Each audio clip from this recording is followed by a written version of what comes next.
Halo Sobat Spoiler, bagaimana kabarnya? Tentunya Millers doakan baik-baik saja. Jumpa lagi di channel Sektor Spoiler. Pada video kali ini, Millers akan bahas kelanjutan cerita dari Donghua series Swallowed Star episode 202. Sedikit disclaimer, alur cerita dari Donghua ini terdapat perbedaan cerita dan penyesuaian dari novel ke video Donghua aslinya. Untuk itu, jika ada perbedaan alur cerita, tokoh ataupun latar tempatnya, harap dimaklumi. Tanpa berlama-lama lagi, langsung saja kita gas ke ceritanya. Di episode sebelumnya, Luo Feng memasuki dunia es yang ganas, tempat ruang bergetar hebat dan setiap hembusan angin terasa seperti bilah tajam. Dalam perjalanan panjang melintasi jutaan kilometer, ia menghadapi berbagai makhluk buas, seperti binatang penelan jiwa dan ras katu yang putus asa hingga meledakkan dirinya sendiri. Semua itu membuat Luo Feng menyadari betapa kerasnya neraka es, tempat ratusan makhluk kuat saling membunuh demi bertahan hidup. Ketegangan itu justru meneguhkan niatnya untuk hidup dan pulang apapun resikonya. Perjalanannya membawanya pada penemuan tentang aturan kejam neraka es. Hanya satu makhluk yang boleh keluar hidup-hidup setelah mengumpulkan 10.000 tag dari para prajurit abadi.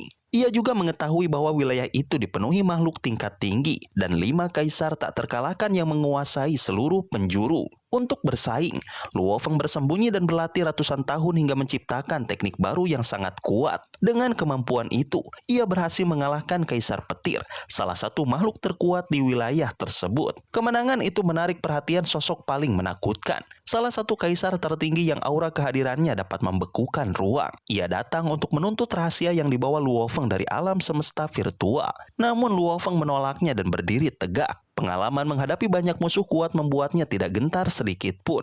Pertemuan itu menandai dimulainya tantangan terbesar bagi Luo Feng, sekaligus pembuktian bahwa ia siap menghadapi makhluk terkuat neraka es tanpa rasa takut. Di episode selanjutnya, ketika pertempuran dimulai, mata perak melambaikan telapak tangan transparannya.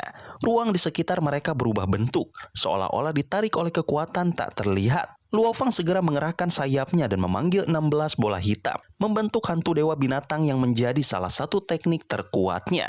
Namun, mata perak mengendalikan hukum waktu dan ruang dengan tingkat penguasaan yang tinggi. Sebuah telapak tangan kristal raksasa terbentuk dan mencoba menghantam Luo Feng. Hantu dewa binatang itu menyambut serangan tersebut dengan cambukan ekornya yang bersisik. Bentrokan mereka menghasilkan ledakan besar yang mengguncang sekeliling. Hantu itu terpecah, sementara telapak kristal retak seperti es yang pecah. Luo Feng menyadari bahwa penguasaan mata perak terhadap hukum waktu jauh lebih besar daripada hukum ruang. Namun keduanya digunakan dengan kekuatan yang luar biasa. Serangan-serangan mata perak tidak hanya kuat tetapi juga presisi. Meski begitu, Luo Feng tetap bertahan, bahkan semakin bersemangat. Mata perak kemudian mengeluarkan salah satu teknik paling mematikan yang ia miliki. Dalam sekejap, ruang di sekitar Luo Feng membeku. Waktu terhenti. Tubuh Luo Feng tak bisa bergerak, dan sebuah jari kristal muncul tepat di depan wajahnya. Serangan ini dikenal sebagai titik dewa kematian, teknik yang telah membunuh banyak makhluk kuat di neraka es. Namun, Luo Feng bukanlah makhluk biasa. Dengan kekuatan mentalnya yang luar biasa dan harta karun yang ia miliki, ia berhasil memecahkan penghentian waktu dan mengikis serangan mematikan itu. Tubuhnya terpental seperti meteor, tetapi ia selamat, mengejutkan mata perak dan pelayannya. Para makhluk yang menyaksikan dari kejauhan pun terperanjat. Tidak ada yang menyangka bahwa seorang manusia mampu bertahan dari titik dewa kematian, teknik yang menjadi salah satu alasan mengapa mata perak ditakuti di seluruh neraka es. Luo Feng kembali berdiri di udara dengan sayapnya terbentang. Ia mengakui bahwa serangan mata perak licik dan berbahaya, tetapi ia tetap tidak terintimidasi. Ia menantang mata perak untuk menunjukkan teknik terkuat lainnya. Mata perak yang biasanya dingin kini mulai mengakui kekuatan manusia itu. Ia mengatakan bahwa jika Luo Feng bisa bertahan dari teknik berikutnya, maka ia akan pergi. Teknik itu bukan sembarang serangan. Itu adalah tatapan perak, jurus legendaris yang hanya bisa dibendung oleh 4 kaisar tak terkalahkan lainnya. Retakan kecil di dahi mata perak perlahan terbuka, dan ruang serta waktu di sekeliling mereka mulai bergetar. Serangan paling berbahaya dari mata perak akan segera dilepaskan. Tubuh mata perak yang perkasa memengaruhi aliran waktu di sekitarnya. Gelombang energi ilahi bergetar setiap kali ia menggerakkan tubuhnya, menandai bahwa ia sedang menyiapkan teknik puncak miliknya. Sosoknya tampak semakin mengerikan ketika seluruh tubuh transparannya perlahan ditumbuhi mata. Satu persatu muncul dari kulitnya seperti kristal hidup. Mata terbesar dan terkuat berada di wajahnya, dikelilingi lingkaran keperakan yang berkilau. Ketika kedua mata utamanya terbuka, kekuatan dahsyat menghantam Luo Feng. Energi itu menembus perlindungan sayap Siwu dan General Armor miliknya, lalu menekan tubuh serta jiwanya sekaligus. Bahkan hantu dewa binatang yang selalu menjadi pelindungnya meraung kesakitan, tidak mampu menahan serangan itu sedikit pun. Hantaman tersebut kemudian memasuki jiwa Luo Feng dan menjebaknya dalam ilusi. Namun, bagi Luo Feng yang memiliki kemauan baja, ilusi pertama itu mudah dihancurkan. Tetapi ilusi berikutnya langsung muncul begitu yang sebelumnya dia pecahkan. Setiap kali ia membebaskan diri, dunia baru tercipta kembali, seolah-olah ia terperangkap dalam lingkaran ilusi tanpa akhir. Luo Feng menyadari bahwa ini bukan serangan ilusi biasa. Teknik mata perak begitu rumit dan menekan, sehingga ia merasa telah berada di dalamnya selama jutaan tahun. Meskipun ia tahu bahwa waktu di luar hanya berjalan sekejap, kesadarannya terlatih dengan baik, dan ia selalu tahu bahwa tubuh binatang bertanduk emas yang terhubung dengannya tidak mengalami perubahan waktu berarti. Itulah bukti bahwa semua itu hanyalah rekayasa ilusi tingkat tinggi. Di luar ilusi, mata perak menutup matanya setelah menyelesaikan teknik rahasianya. Setiap mata yang tadinya muncul di tubuhnya menghilang, dan retakan di dahinya kembali menutup rapat. Teknik itu, yang disebut lingkaran tanpa batas, dirancang untuk mematahkan keinginan makhluk paling kuat sekalipun. Dalam hitungan detik di dunia nyata, korban bisa merasakan ratusan ribu tahun kesepian dan tekanan mental, dan kebanyakan makhluk akan kehilangan tekad atau hancur jiwanya. Namun, ketika teknik itu selesai, Luo Feng tiba-tiba membuka matanya dalam keadaan sadar sepenuhnya. Mata perak dan pelayannya terkejut. Tidak ada makhluk selain 4 kaisar tak terkalahkan yang pernah selamat dari serangan itu. Dan 2 dari mereka bahkan harus membakar tubuh dewa mereka untuk bertahan. Luo Feng menyebut bahwa ia telah melewati 10.000 era di dalam ilusi tersebut. Waktu sepanjang itu akan menghancurkan kesadaran mereka. Tetapi Luo Feng justru keluar tanpa goyah. Pengalamannya sebelumnya dalam warisan hidup dan mati membuatnya lebih kuat dan terbiasa menghadapi tekanan spiritual yang ekstrim. Mata perak mengakui kemampuan Luo Feng. Ia menepati janjinya bahwa setelah 3 serangan, ia tidak akan membunuhnya. Namun Luo Feng tidak berhenti sampai di sana. Ia memutuskan untuk membalas. Sebuah cincin dunianya retak, melepaskan jam ungu kuno yang menyimpan jiwa Kaisar Jihong. Kaisar itu sedang membakar tubuh dewa miliknya untuk memperkuat kekuatan jam tersebut. Gelombang suara tampak menyerang mata perak dengan kecepatannya yang luar biasa.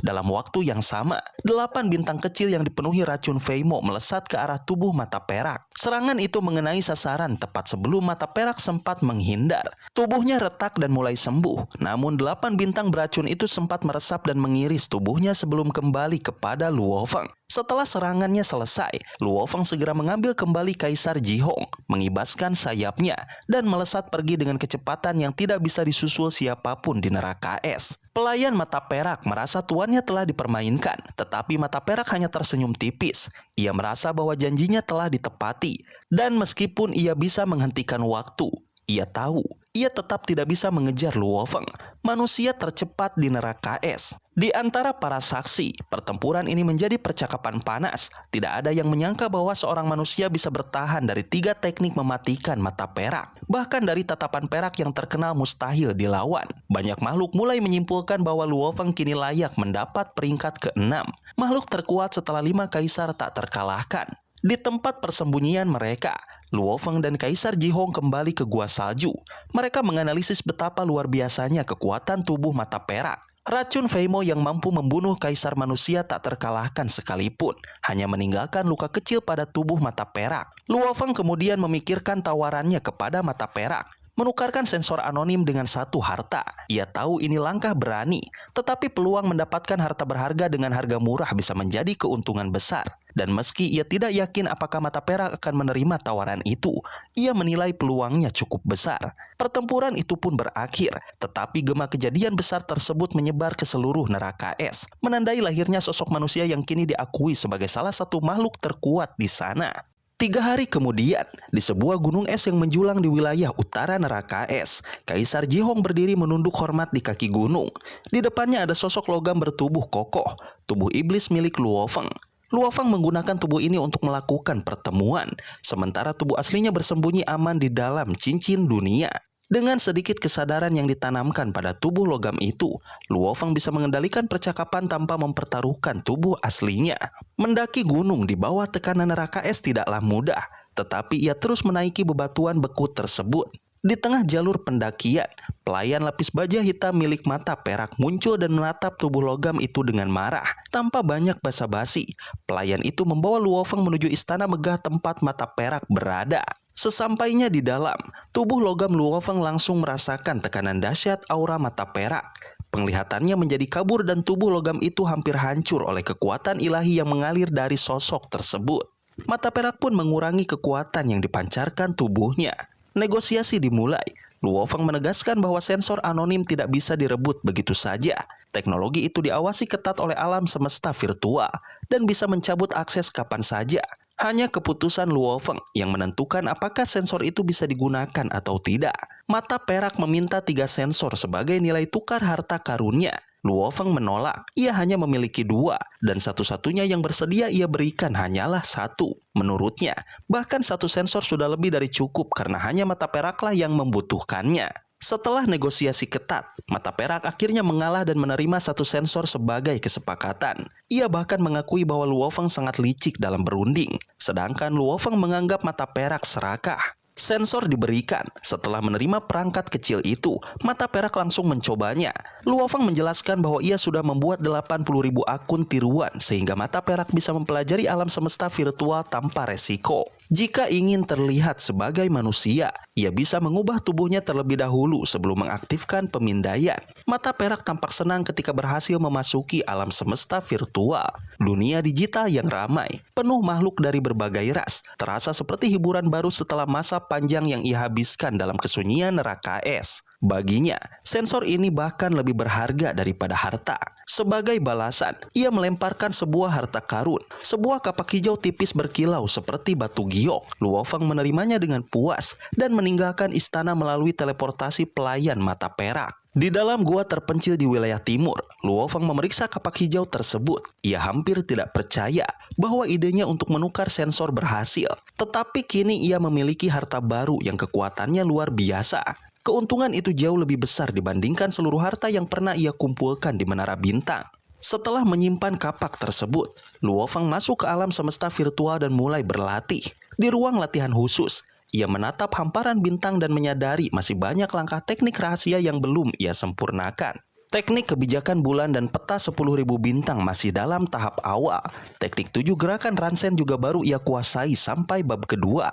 Dan ia perlu mengembangkan jurus lanjutan berdasarkan konsep Dewa Binatang. Ia bersiap untuk menciptakan teknik rahasia berikutnya ketika sosok pemimpin kota kekacauan muncul di hadapannya, membawa tali emas. Kehadiran guru besarnya menandakan bahwa sesuatu yang penting akan segera terjadi. Luo Feng merasa bingung ketika pemimpin kota muncul lebih cepat dari yang dijanjikan. Pemimpin kota seharusnya memanggilnya setelah 10 pertempuran, tetapi baru 2 pertempuran berlalu dan ia sudah datang. Bahkan dengan sabar menunggu Luo Feng menyelesaikan latihannya. Di hadapan pemimpin kota, Luo Feng menjelaskan bahwa ia tengah berusaha menciptakan langkah kedua dari teknik yang sedang dipelajarinya. Ia menyadari bahwa teknik awal yang ia miliki belum cukup untuk menghadapi musuh-musuh yang lebih kuat. Pemimpin kota mendengarkan penjelasan itu dengan serius, lalu memintanya mengevaluasi pengalaman 2 pertempuran sebelumnya. Dari sana, Luo Feng menyimpulkan satu hal penting. Kekuatan dan harta karun sama-sama menentukan kemenangan. Tanpa kekuatan yang cukup, harta tidak bisa dimanfaatkan dengan optimal. Dan tanpa harta, seseorang akan selalu tertinggal dalam pertarungan melawan musuh yang setara. Namun, pemimpin kota tidak sepenuhnya setuju. Ia melihat bahwa pengalaman pertempuran seharusnya membuat Luo Feng sadar bahwa ia membuang banyak waktu dengan mengikuti jalur sebagai pembaca roh. Pemimpin kota menilai bahwa jalur itu bukan yang terbaik bagi Luo Feng. Ia menegaskan bahwa Luo Feng lebih cocok menempuh jalur seorang prajurit. Luo Feng terkejut mendengar pernyataan tersebut. Selama ini ia merasa memiliki bakat kuat di jalur pembaca roh, terutama karena warisan kemampuan dari Jenderal Suara Iblis. Namun pemimpin kota memiliki sudut pandang lebih luas.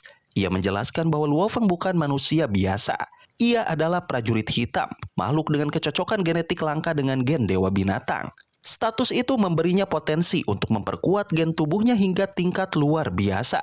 Jika suatu hari ia memperoleh darah Dewa Binatang, fondasi fisik yang sangat kuat itu hanya dapat dimanfaatkan sepenuhnya melalui jalur prajurit. Pemimpin kota memaparkan bahwa Dewa Binatang yang jatuh di Pulau Sungai Darah adalah makhluk yang menguasai pertarungan jarak dekat. Pembaca roh tak akan pernah bisa mencapai puncak kekuatan melalui jalur itu jika Luo Feng ingin mencapai tingkat yang mampu menandingi Dewa Binatang. Dengan kondisi genetik dan bakat luar biasa, potensi keberhasilannya sangat tinggi. Penjelasan itu membuat Luo Feng terdiam lama. Ia sadar bahwa pilihan yang ia ambil akan menentukan masa depannya, bahkan menentukan apakah ia bisa menjadi penguasa alam semesta. Di sisi lain, jalur pembaca roh adalah warisan dari guru Juo Sanke yang sudah membimbing dua murid hingga menjadi penguasa alam semesta. Setelah berpikir panjang, Luo Feng memutuskan untuk tidak memilih salah satu, melainkan menempuh keduanya sekaligus. Ia merasa bahwa kedua jalan tersebut pada dasarnya terhubung dengan jalur Dewa Binatang yang ia ikuti. Dengan menguasai keduanya, ia percaya dirinya bisa menciptakan perpaduan yang lebih kuat dan menemukan cara menyatukan dua kekuatan besar tersebut. Pemimpin kota menerima keputusan itu, meski sebenarnya berbeda dari saran awalnya. Ia memutuskan untuk tetap mendukung Luo Feng dan melihat sejauh apa muridnya akan berkembang. Luo Feng pun kembali berlatih dengan penuh semangat. Ia menggunakan bentuk binatang bertanduk emas dan memulai rangkaian pelatihan seperti biasanya, mulai dari kebijakan bulan hingga diagram 10.000 bintang. Ia bertekad memperkuat kedua jalur sekaligus. Sementara itu, kabar tentang pencapaiannya perlahan menyebar ke seluruh neraka es. Meski sangat lambat karena komunikasi di tempat itu buruk dan penuh bahaya. Banyak makhluk kuat saling bermusuhan sehingga jarang ada berita yang menyebar dengan cepat. Setelah lebih dari setengah tahun, hanya sepertiga penghuni neraka es yang mengetahui bahwa Luo Feng telah selamat dari titik dewa kematian dan lolos dari tatapan perak. Di wilayah neraka es selatan, sebuah istana megah berdiri di tengah salju. Itulah kediaman Serigala Langit, salah satu dari 5 kaisar yang tak terkalahkan dan penjaga peringkat di neraka es. Ia dikenal tidak sekejam Serigala Langit pada umumnya, tetapi tetap memiliki sifat murka yang mematikan. Ketika para pelayannya melaporkan adanya pertempuran yang melibatkan seorang manusia melawan Kaisar Petir dan Mata Perak, Serigala Langit langsung menunjukkan reaksi kuat.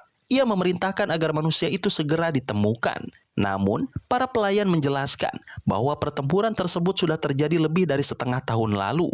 Mendengar itu, Serigala Langit tampak marah karena berita penting seperti itu baru sampai kepadanya begitu lama. Kini ia merasa keadaan tak bisa dibiarkan.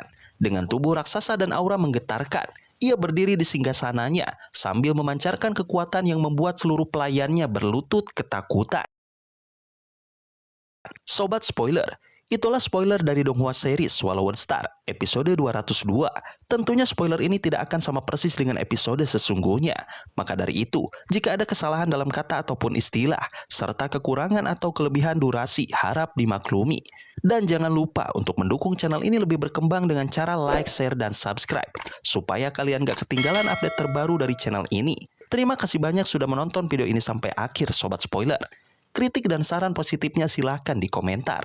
Sampai ketemu lagi di video berikutnya. Tetap semangat dan sampai jumpa.